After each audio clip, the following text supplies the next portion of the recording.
Sermon 150 de saint Augustin, la source du bonheur, suite. Représentez-vous maintenant devant vous des épicuriens, des stoïciens et l'apôtre, ou, ce qui revient au même, des épicuriens, des stoïciens et des chrétiens. Demandons aux épicuriens d'abord ce qui rend la vie heureuse. Le plaisir des sens, répondent-ils.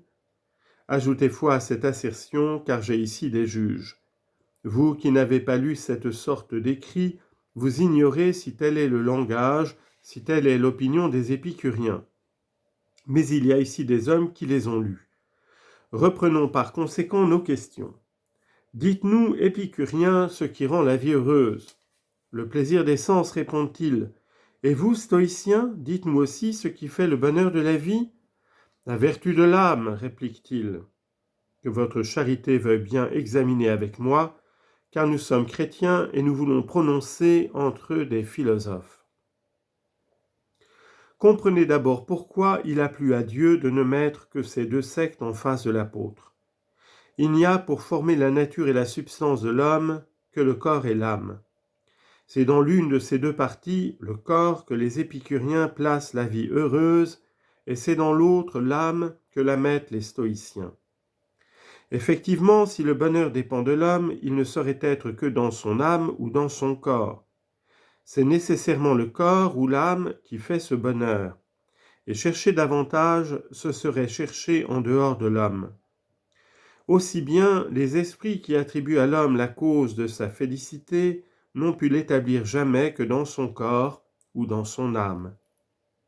Or, à la tête de ceux qui mettent le bonheur dans le corps marchent les épicuriens, et à la tête de ceux qui le mettent dans l'âme, les stoïciens. Les voilà donc. Ils confèrent avec l'apôtre. L'apôtre en sait-il plus qu'eux? Est-il nécessaire qu'il se rattache à l'une de ces deux sectes et que lui aussi place dans l'âme ou dans le corps la cause du bonheur? Mais saint Paul ne mettra jamais dans le corps la source de la félicité.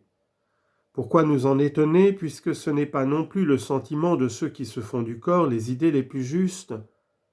Les épicuriens, en effet, font mourir l'âme aussi bien que le corps. Ce qu'il y a même de plus détestable, ils affirment qu'après la mort, l'âme se dissout avant le corps. Pendant, disent-ils, que le cadavre subsiste encore après le dernier soupir, pendant que les membres subsistent quelque temps encore avec leur configuration spéciale, sitôt que l'âme a quitté le corps, elle s'évanouit comme la fumée emportée par le vent.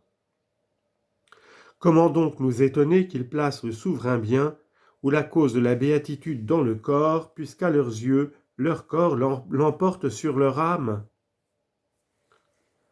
Serait-ce là le sentiment de l'apôtre, loin de lui de mettre dans le corps le souverain bien, puisque le bien souverain est la cause du bonheur? N'a-t-il pas gémi au contraire d'avoir vu quelques chrétiens de nom adopter le sentiment de ces épicuriens qui sont plutôt des pourceaux que des hommes?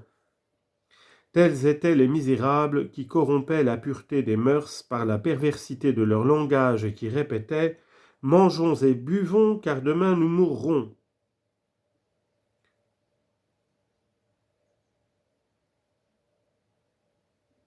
1 Corinthiens 15, 32. Il y eut des épicuriens pour conférer avec l'apôtre saint Paul. Il y a aussi des chrétiens épicuriens. N'est-ce pas être épicurien que de redire chaque jour « Mangeons et buvons, demain nous mourrons » À ce langage revient celui-ci, plus rien au-delà du tombeau, notre vie n'est que le passage du nombre.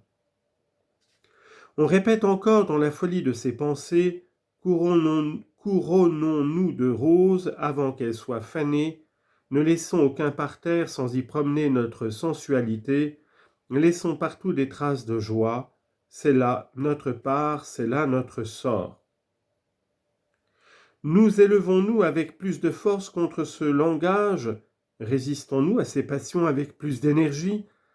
Ils ajouteront ce qui suit, écrasons le juste dans sa pauvreté. Sagesse, chapitre 2, versets 8 à 10. Mais nous n'oserons pas moins vous crier du haut de cette chair, gardez-vous d'être des épicuriens. Réfléchissez à ce qu'ils disent dans un sens mauvais, demain nous mourrons. Nous ne mourrons pas entièrement en effet, car à la mort survit quelque chose, et le mourant aura pour sort la vie ou le supplice. Ne dites pas qui en est revenu. Hélas, ce riche couvert de pourpre aurait voulu en revenir, mais il était trop tard, on ne le lui permit pas, et après avoir rebuté le pauvre affamé, il fut réduit à demander une goutte d'eau dans l'ardeur de sa soif. Luc chapitre 16, versets 19 à 24. Ne dites donc pas non plus « mangeons et buvons, demain nous mourrons », dites si vous voulez « car demain nous mourrons ». J'y consens, pourvu qu'auparavant vous disiez autre chose. Parce qu'ils ne veulent pas vivre après la mort et parce qu'ils ne connaissent que le plaisir des sens, les épicuriens répètent « mangeons et buvons, car demain nous mourrons ». Mais les chrétiens doivent vivre au-delà du tombeau, c'est même alors qu'ils vivront plus heureux, qu'ils ne disent donc pas « mangeons et buvons, car demain nous mourrons ». Retenez cependant que « demain nous mourrons », mais dites alors « jeûnons et prions, car demain nous mourrons ». Je demande et je demande hautement autre chose encore. Ah, je ne veux pas omettre un troisième devoir, celui qu'on doit s'attacher à observer principalement, c'est que ton jeûne serve à apaiser la faim du pauvre, c'est que si tu es incapable de jeûner, tu t'appliques davantage encore à le nourrir, afin d'obtenir par là ton pardon. Dites donc, chrétiens, jeûnons, prions et donnons, car demain nous mourrons. Si cependant vous ne voulez que deux choses, je préfère que vous disiez « donnons et prions » plutôt que « jeûnons sans donner ». Ainsi, ne croyons pas que l'apôtre ait placé dans le corps le souverain bien ou le principe de la béatitude. Peut-être la lutte sera-t-elle moins disproportionnée avec les stoïciens, car si on leur demande où ils placent la cause efficiente de la vie bienheureuse, en d'autres termes, ce qui rend heureuse la vie de l'homme, ils répondent que ce n'est pas le plaisir des sens, mais la vertu de l'âme.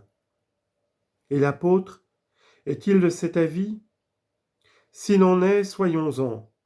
Mais il n'en est pas, puisque l'Écriture blâme ceux qui se confient dans leur propre vertu. Psaume 48, verset 7. En plaçant le souverain bien dans le corps, l'épicurien se confie en lui-même. En plaçant dans l'âme le même bien souverain, le stoïcien lui assigne sans doute un siège plus honorable, mais il se confie en lui également.